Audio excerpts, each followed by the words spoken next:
Most people believe they lack discipline. They start strong, they make plans, they promise themselves they will change. But after a few days, something breaks. The focus disappears, the routine collapses, and they return to the same habits. They think the problem is motivation, but the real problem is deeper. Long ago, the samurai understood something modern people ignore. Discipline is not about forcing yourself. It is about building a mind that cannot be easily distracted. This is the story of a young samurai who struggled with discipline until his master showed him the real reason most people fail. Listen carefully, because the same reason may be controlling your life right now. Chapter 1. The Samurai Who Could Not Stay Consistent. In a quiet village surrounded by mountains lived a young samurai named Ryo. Ryo was talented. He was fast with the sword. His body was strong. His mind was ambitious. But he had a problem. He could not stay disciplined. Some mornings, he woke up before the sun. He trained harder than anyone in the dojo. His sword cuts were sharp. His movements were precise. But other mornings, everything changed. He woke up late. His training felt heavy. His mind was distracted. Instead of practicing, he wandered through the village or sat lazily under the trees. Days of strong discipline, followed by days of weakness. The other students noticed. Some days they admired Ryo, other days they laughed at him. One evening, after another failed training session, Ryo sat alone inside the dojo. His sword rested beside him. Frustration filled his mind. "Why can't I stay consistent?" he whispered. At that moment, a calm voice spoke behind him. "Because you are fighting the wrong enemy." Ryo turned around. Standing near the doorway was Master Kaito, the oldest teacher in the dojo. His hair was gray, his movements slow, but his eyes were sharp like a blade. Ryo bowed respectfully. "Master, I train hard, but I always fail." The master walked slowly across the wooden floor. "You believe discipline is about effort," he said. "Yes," Ryo replied. The master shook his head. "That is why you keep losing." He picked up Ryo's sword and placed it back on the ground. "Tell me something," the master said. "When you train, what does your mind do?" Ryo hesitated. "I think about becoming stronger." "And what else?" Ryo looked down. "I think about winning competitions, about what others think, about how I will prove myself." The master nodded slowly. "Exactly." Ryo frowned. "I don't understand." The master walked toward the open window. Outside, the wind moved gently through the bamboo trees. "Your mind is full," the master said quietly. "Full of noise." Ryo stayed silent.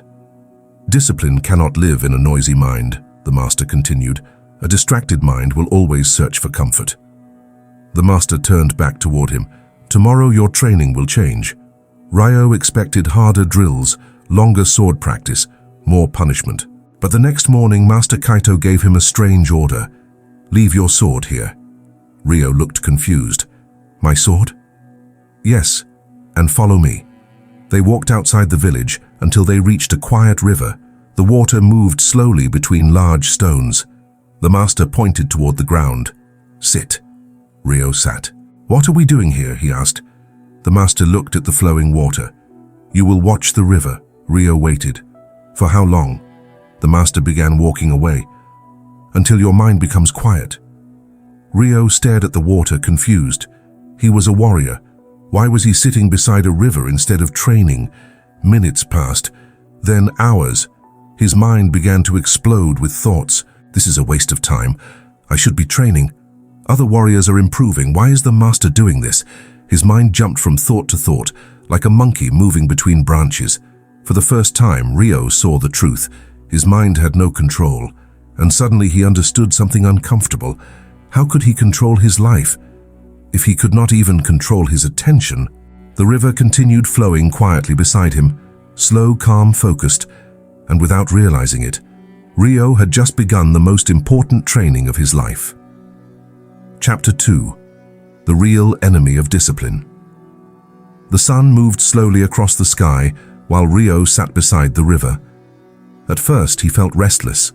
His legs hurt, his back felt stiff, his mind refused to calm down. Thoughts continued attacking him. Training, competition, reputation, failure. The noise inside his head was louder than the river itself.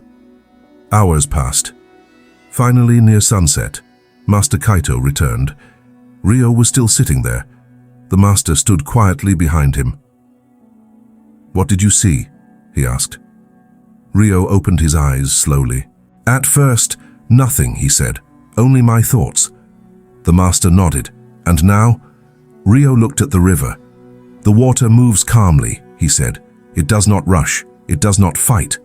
Master Kaito smiled slightly. "That is focus." Ryo frowned. "But what does this have to do with discipline?" The master picked up a small stone from the ground. He dropped it into the river. Ripples spread across the water. "When the water is disturbed," he said, "it cannot reflect clearly." He pointed toward Ryo's head. "The same is true for the mind." Ryo stayed silent. "For years," the master continued, "you believed discipline was about forcing yourself.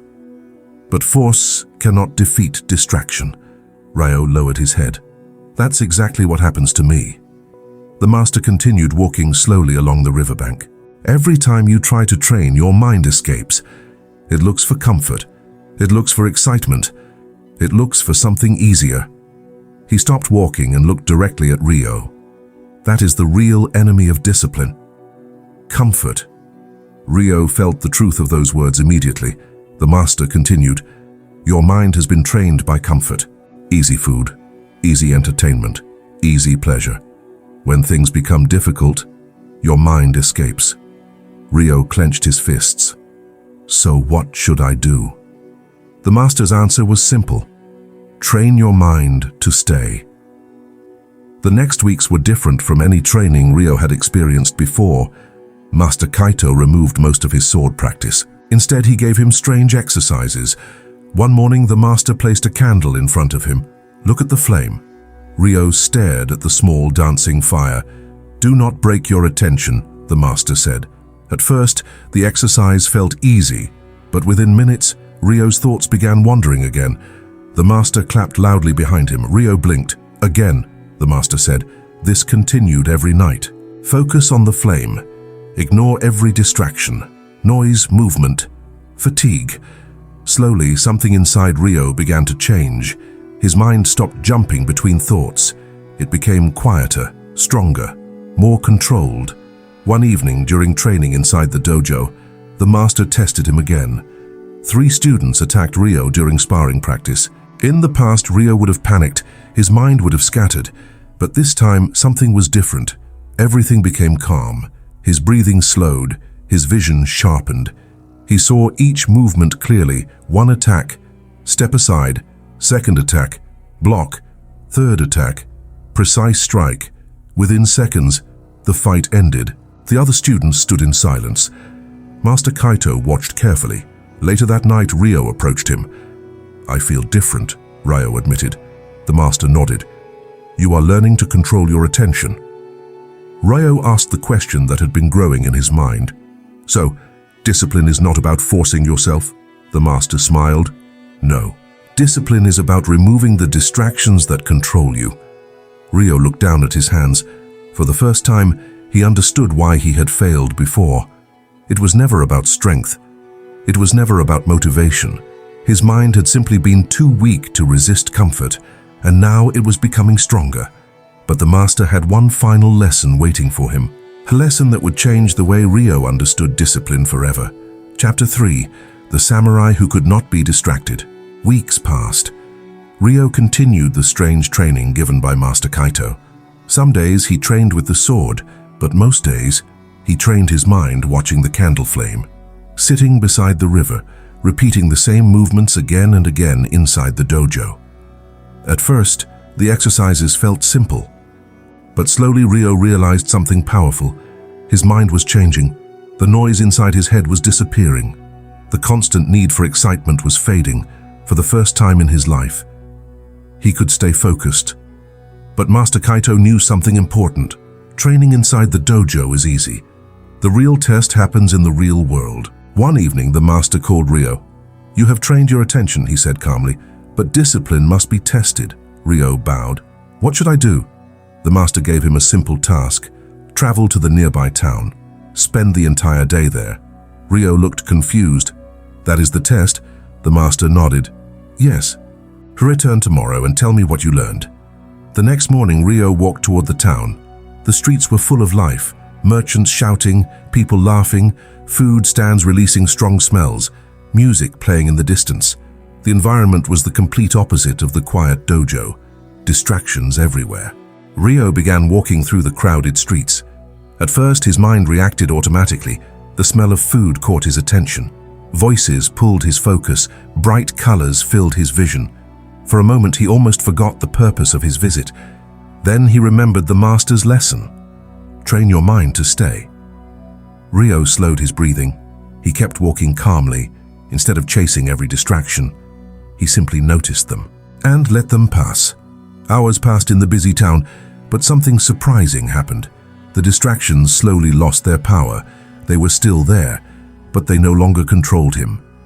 Rio felt something he had never felt before. Freedom. Freedom from the constant pull of noise and comfort. That evening he returned to the dojo. Master Kaito was waiting. "Well," the master asked. Rio knelt respectfully. "I finally understand." The master remained silent. Rio continued. "Discipline is not about forcing myself to work harder. It is about refusing to be controlled by distractions." The master nodded slowly. "Exactly." He walked toward the open doors of the dojo. Outside, the wind moved softly through the trees. Most men lose their discipline because their attention belongs to the world. Every sound pulls them. Every comfort weakens them. Every distraction steals their focus. He looked back at Rio. But a warrior protects his attention. Rio stood quietly. The master spoke one final sentence. "When your attention belongs to you, discipline becomes natural." That night, Rio sat alone inside the dojo. His sword rested beside him. The room was silent. For the first time in years, his mind was silent too. He understood something many people never learn. Discipline is not built through pressure. It is built through control. Control of your attention, control of your environment, control of your choices. And from that day forward, the other students noticed something different about Rio. He did not train harder than everyone else. He simply trained every day. No excuses, no distractions, no chaos in his mind.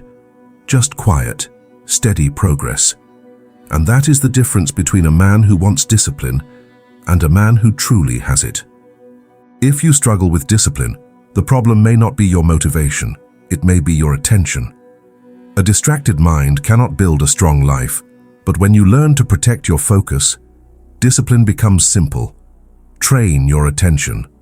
Remove the noise, and your life will begin to move with the calm power of a samurai. If you are ready to walk the path of discipline and mental strength, subscribe and join the family of modern warriors.